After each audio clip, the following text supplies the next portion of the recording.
早安、午安、晚安，不管你现在什么时候收听，欢迎来到羽球欧北共，我是 Paul，我是阿哲，我们会跟大家聊聊近期发生的羽球新闻，并以一个羽球粉丝的角度来进行讨论。我们今天的言论仅凭代表个人看法，并不代表任何第三方做任何表态。OK，so for 近期的羽球新闻，第一个我们会讲到这个礼拜会发生的 Syed Modi 印度大师赛 Super 300。对，然后我们可以看到有一些球员就投诉他们的场地太烂，然后比赛场地内都是鸟粪，然后还有他们的空气其实也很浑浊，所以这个是什么原因啊？我觉得就是主办方的问题啊，很惨呢。你看，你进到一个 Super 300，and then 你一进去 test court 的时候，整个球场都是鸟大便，甚至还有鸟飞来飞去，然后礼堂里面的空气是肮脏，就是蒙蒙的那种。OK， 首先我们来讲，我们每次打羽球都是在室内，对不对？对。你有试过在室外打球吗？没有诶，我记得最后一次在室外打球可能是小学的时候。对，我也是以前打。我觉得羽球一定要在室内啊，不然那些风向其实影响都蛮大啊。你可以看到比赛啊，他们选手很多都是因为风向而影响他们的发挥。对。可是这个室内来讲，鸟可以飞进去，这是一个很奇怪的东西啊，就是对球员是很不好的一个东西啊，因为这就代表你的那个室内不够密，然后甚至会让很多外面的风流进来，还有影响它的风向。然后我们还可以看到它的空气很浑浊，代表就像我们马来西亚，我们常年会有来印度尼西亚吹过来的烟霾。这样你觉得这个场地里面的是来自烟霾，还是纯粹是他们的灰尘很肮脏，空气不干净？我觉得可能是OK， 首先印度本身，当然我们也都认同他们的空气本来就没有很好，对，然后会发生到这样的事，我觉得就是场馆问题了啊，因为你有一个好的场馆，你 air conditioning 做得好，也不至于会到这样了嘛。所以我觉得我们以这两个点来讲，鸟又进得来，烟霾也进得来，所以很大的可能就是他们的有通风做得不够好，所以让外面的空气都可以进得来，甚至是动物。OK， 我觉得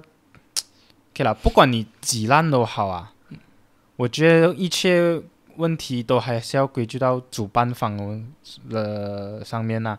因为你看啊，你举办一个这样大型的比赛，你一定会场勘先嘛，你会去 check， 如果你做得好的话，你一定会去 check 好先，一切都安排好了，你才会suggest 这个场馆的嘛。现在你看这个场馆，不止有这样多鸟、空气的问题，甚至你看它的座椅都是那个椅子都是他们过后一直这样放上去耶。对，而且讲真的，印尼他们的选手印度他们的选手都蛮强的，而且他们也算是一个羽球强国吧，毕竟你看他们 Thomas Cup 都可以达到这样够力，所以我觉得should be 是主办方的问题。就是还是希望世界羽联在以后就是处理这些主办方的问题的时候，还是希望会比较谨慎一点啦。毕竟球员也是世界羽联他们的 asset 嘛。如果球员没有好成绩，没有精彩的比赛，他们这些比赛也是办不下去的。所以我希望他们接下来在照顾球员的 welfare 这一方面会做得更好啊。而且不止球员，其实观众也会被影响。对，那观赏性，如果你坐在里面看住他们打球，全部都是模糊了。对于我来讲，我看不下去吧。甚至今天，因为我们今天是在第二天比赛的时候录的，就连看live stream我都觉得很蒙啊。我也是有这种感觉，就是模糊这样。最近很常发生的还有卡北的问题啊，对，就不是针对什么品牌，但某些品牌你可以看到球员时常都是滑倒，even 世界第一男单 Excelson 也是在苏迪曼因为滑倒而受伤开始，对吗？可以这样讲。其实我觉得不止一个品牌，我其实可以这样讲，只有一个品牌的 carpet 是真的做得好啊。剩下2个没有，剩下的其实都我不懂出于什么原因，最近变得很滑。对，你觉得是什么环节出了问题？是QC 的问题嘞，还是那个材料现在本身要做的方法就做得很难？又或者可能他们想要提高他们的耐用，像我觉得在一个普通的球馆，那些馆长他们想做的就是他们的carpet可以耐用，而且他们新的可能是上面有打蜡，就是为了保质它的使用期限。然后比赛我觉得他们都是用新的，所以这导致他们可能会频繁滑倒。但如果球员会滑倒，这不就代表我们这业余的也很高几率会滑倒咩？也对，我们还可以甚至看到有一些比赛，他们已经不用那个 mop 了，他们改换用手拿毛巾去擦那个地上。或许是因为他们的防滑在有汗水的情况下就会变得很滑。我自己本身试过是在场上地上你有很多汗水，你穿再好的鞋都是会滑倒那种。但这是运动哦，你一定会流汗的嘛。对，而且我们可以看到比如说有一些选手他们很喜欢骂汗，有时候会中 umpire 警告，但我觉得是一个有必要的行为啦，骂汗来保证自己的安全。对，也希望不管是世界羽联都好，还是各大品牌也好，就希望你们的做什么都好的目的都是为了你们的球员，你们还有会参与这项运动的人哦。对，下一项新闻我们会讲到就是 Top Committed Players。世界羽联最近发布了5个单项的 Top Committed Players， 然后马来西亚入围的球员就有李子嘉、黄志勇、谢淑组合还有陈度组合。所以我会来讲一下 Top Committed Players 是什么。这些入围 Top Committed Players 的球员需要在2024年完成以下的条件。首先就是参与 World Tour Finals， 如果他们有入选的话，然后参与所有 World Tour Super 1000的赛事，也就是4个马来西亚公开赛、全英公开赛、印尼公开赛还有中国常州公开赛。参与所有 World Tour Super 750有6个，也就是印度公开赛、法国公开赛、新加坡公开赛、日本公开赛、丹麦公开赛还有中国大师赛。这些是一定要参加的比赛所以这里就有10个了。对，然后剩下的就有参与最少2场 Super 500的赛事，最后就是参与不多过4场 Super 300的赛事。所以我们可以看到，其实他们要入围，他们就一定要参加很多比赛。我们可以时常看到，就是一些球迷会讲，为什么这个选手受伤啊？他不要选择退赛啊？对，为什么要带伤打什么？比如说讲他们知道自己状态不好，为什么还要参加这些？其实他们参加，他们也要顾虑到这些东西。对，因为我们也可以看到，没有完成这些条件的 Top Committed Players，每一场如果你退赛的话，其实是被罚款$5000，which 我觉得是一个不小的数目不管你是 Independent Player 或者你是在国家队下面。对，我们可以看到在 Men Singles，你觉得谁会拿到那个 Top Committed Player？ 你就是讲最频繁参与赛事哈。对，我觉得去年来讲就是李子嘉跟志勇还有Nishimoto，甚至 Lokenyu 跟 Antonson 都是很长的，但是我觉得最多参与的是周天成。对，他里面参与了总共27个 World Tour。 对，我们可以看到在今年几乎所有比赛都可以看到周天成。真的。而且他之前是已经属于没有教练，到现在也是没有教练，他都是自己去研究自己的战术，自己的打法。而且周天成在他打羽球其实已经也蛮久了。你对于他，你觉得他 future 还可以有什么更好的 achievement？其实我觉得以他这种就没有到很差的成绩，但当然也没有太亮眼的成绩，他就属于一个表现我觉得一路来都是蛮 consistent 的啦。对，就我也不会想讲他以后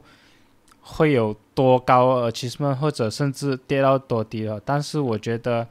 他就这样一直打下去，然后相信他的球迷也会一直支持他啦。然后如果你要问我会希望他拿到什么，我头脑里面会觉得可能希望他拿一次亚锦赛冠军吧。也对，其实我看周天成他的打法，就我们可以看到在 Top 10的 player 里面，他们都有自己的突出的打法。就比如说Excelson 他很全面型，口袋他 defense 很好，然后李子嘉也进攻，就是几乎 Top 10的 player 都有他们自己好的地方。我觉得周天成他的基本功可以算是最好之一了。对，而且我觉得他的在如今的男单里面，可能除了日本、韩国选手，我觉得他的体力是最好的，甚至对是他们里面 top player 里面最好的体力 physical 方面。对，他还可以打到27场，其实多数的选手都已经受伤了，就我们没有听到有受伤的事情，而且还坚持打这样多比赛。对，真的。对 ，OK 啦，我觉得我们可以 move on to 下一个新闻，也就是BWF 最近调整了所有 World Tour， 不管是 World Tour 还是 Grade 1的赛事，都有一些调整。首先 Grade 1也就是奥运会跟世锦赛，还有 Grade 2也就是 BWF World Tour Finals 跟 World Tour 的积分整体上有提高了。这个提高分数会在2024巴黎奥运后面实行啊。但总结上来讲，就是你的比赛的奖金如果提高的话，你的比赛的积分也会随之提高。对，就我们可以看到现在的目前比赛，就他们就算分数好像750，可是不同的比赛他们的奖金还是会不同。对，可是之后他们要改成就是根据那个奖金来改他们的分数。问题是他们这样改他们还是没有改那个比赛的名字，就比如说 Super 1750，为什么他们也不要一次过提高到来1250、1500来区分那个固定的？我觉得还是有它的 limit 的啦，就是你不可以，可能750，你的奖金还是不可以多过1000的最低这样子。对，而且 Super 750。不管你奖金上到几高都好，它的分数最多好像也只是多到一个 limit 吧。对，可是就像我们现在，其实我觉得这个提升是蛮不错的，因为像现在的，比如说一个选手他赢了这个国家的750，跟另外一个选手他也赢了别的750，但是他们所得到的是不一样的，所以这样也是会导致有一点点的不公平。但你赢的话就是你赢啦，我觉得这个没有什么好讲。如果这个假设你赢了这个比赛，如果你可以确定另外一场750你也赢的话，这样 by all means 奖金都是你的咯。我打个比方啊，就像马来西亚选手，他在马来西亚打，因为毕竟是自己的主场，他会比较习惯那些风向。如果他在这边赢了，然后另外一个中国选手也在他的国家赢了，两边得到的是不一样的，这样就会有可能出现所谓的不公平。我觉得 OK， 这是一个你主办方可以办到极好的问题啊。我觉得可能 Malaysia 主办方、中国主办方，你的比赛有这个价值，你自然会吸引到更多赞助商会愿意投钱到你资助这个赛事里面咯。也对，我觉得是这样子的一个市场的 value 啦。which 我觉得对羽球发展也是好的，而且这样子互相竞争来 ，OK， 你提高我也提高，明年他再提高，我又再提高，我觉得这样子整体方面来讲，对选手都是好的。但是对我们观众好像有点不好，毕竟门票一年比一年贵。是耶，马来西亚公开赛很贵耶，明年的。对呀、OK， 来到第4个新闻，我们就会讲到一点，就是近期发生的可能大马羽球内部问题的一些猜测啦。我们不会讲它一定有问题，但就是有这样子的 speculations 啦。第一就是男单教练Hendrawan 叶成万的辞职谣言。我们所知道就是 Hendrawan 他已经在 BAM 里面很久了，他第一次进来当教练好像是2009年，他后期甚至也成为了李宗伟，我们大马传奇大豆李宗伟的教练。对啊 ，So 他现在也是我们国羽男单，甚至是男单一个黄志勇的教练。对 ，So 你觉得你怎样看这东西？我们先讲回几个月前，我们的羽总的男单教练王宗翰，他也是辞职了。接下来现在又有多一个教练辞职，我觉得，在一个公司或团体里面，人离开一定有原因。哦，对啊，他没有辞职，他只是有人传他辞职。对，我在讲王宗翰，就是他们离开会有他们的原因，但是我们可以看到，其实李子嘉他也算离开，就是以前的 BAM 好像我们可以看到多数的人都在 BAM，但是可以看到选手也离开，有的是被踢出去，因为成绩不达标，也有教练离开的离开。我觉得这种频繁的离开，可能是他们可以找到更好的 offer 离开，但如果好像他们没有什么教练了，就是好的教练，如果你是 BAM， 你一定会尽力挽留住这些教练，对吗？如果他们得到更好的 offer，但是你可以就是一直听到这些教练都要出走，我觉得是内部有一些问题，而且是我们不知道的。可以看到很多教练都 contract 到了，然后选择不继续续约，甚至是回到自己的开一个 club， 然后继续当教练这样。这也不是一天两天的事啦，当然我们也不知道里面的原因，但就是可能这里面会有很多 miss 掉很多好教练啊 which 我觉得是很可惜的。对呀，可是我们也没有的权利去指定别人的方向啦，因为他们人各有志，可能他们做他们想要做的事情所以 contract 到了就去决定自己要做什么，就不继续待在这边也是可能的。对。然后另外一个就是我们可以看到这几天新闻都有讲，就是上个礼拜在李宁中国大师赛的时候 Pearly 跟 Tina 在打第一圈的时候可以讲是完全没有交流。对然后他们也输了那场比赛，过后新闻就开始报道这件事情，就说他们在闹不和。对，甚至过后也很多媒体去到 BAM 里面当面问他的教练，然后他们的教练云田豪也出面辟谣，就讲其实这东西没有很大件事啊，这样子的东西就是正常可能正常的吵架吧。然后你怎样看这些东西？我觉得也很正常啦，就是每个人都有自己不同的脾气和性格嘛。他们是双打，毕竟不是单打。对，他们打的每个比赛都要靠彼此的 performance 来去赢。就是如果一个人不在状态，一个在状态，那个在状态的肯定心里也不会好受，毕竟他们在状态了，觉得自己打得够好，可是就是因为他们的 partner mistake 很多啊，去赢不了球。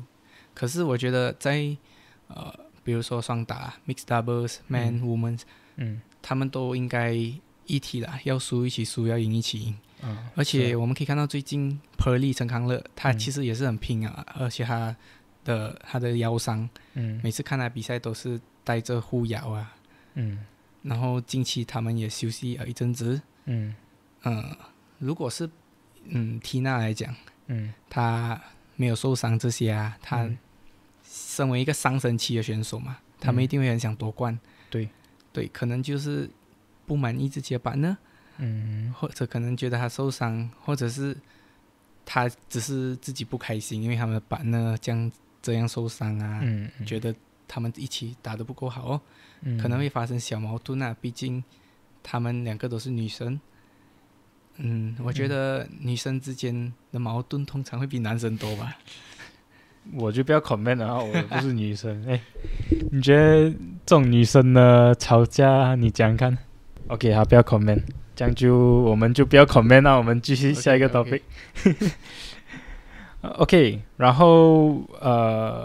我们下一个新闻有我们最新的，就 BAM 里面属于比较年轻的一个，我觉得是很多人看好的一个选手啊，还是 Justin Ho。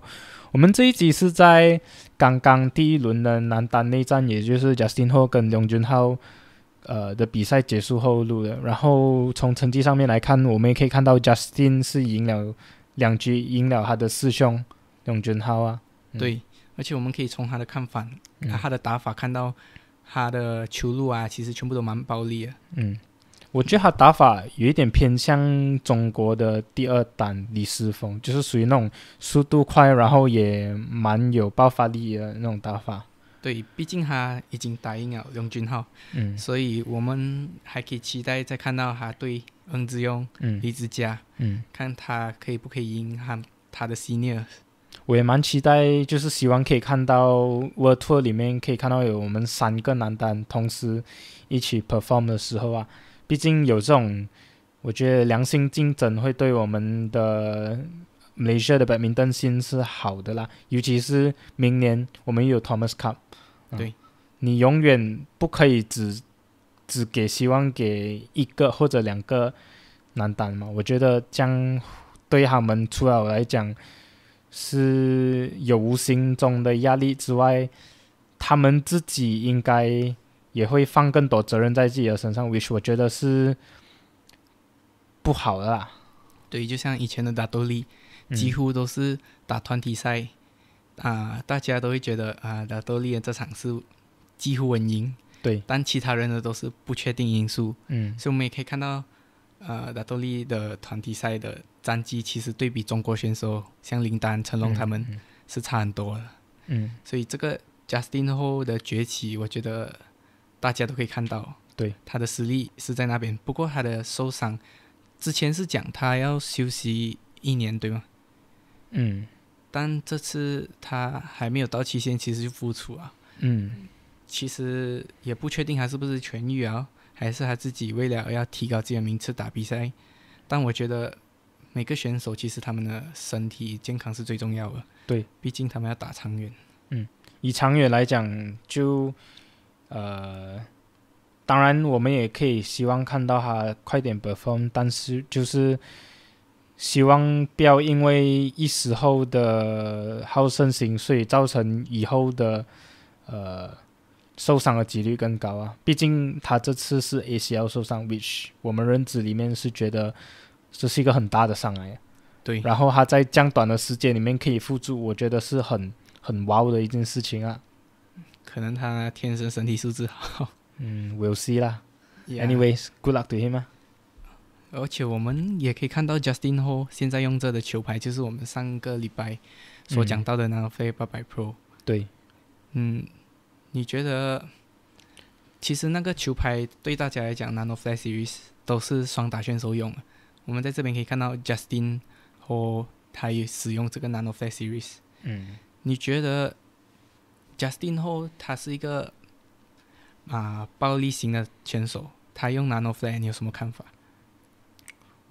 他之前是用 100ZZ， 对，然后他换成800 Pro， 对，我觉得可能是挥拍的速度吧，也有可能他追求的并不是太投中的球拍，弄到他可以杀出很暴力的球，可能他追求的是挥拍的速度，也可能可以这样讲，他知道他自己的攻击够好，他想要增加自己的速度啊、防守这些，所以选择更轻的球拍。就像李子嘉来讲，他知道自己的进攻好，他选择那种最重的球拍，来把自己的进攻打到极致。所以我觉得我们就可以看到了，其实大马的3个男单，其实我们有蛮多位，但我想讲的3位就是李子嘉、恩智勇跟 Justin Ho， 他们的打法都是不一样。对，希望可以看到他这次复出后，在接下来比赛都可以有更好的表现呢，我蛮看好他的。对，可以。这个礼拜我们要讲的东西就到这里。如果你喜欢我们的节目的话，欢迎留下一个订阅还有按赞，希望你们可以多多支持我们小小的创作，谢谢。谢谢。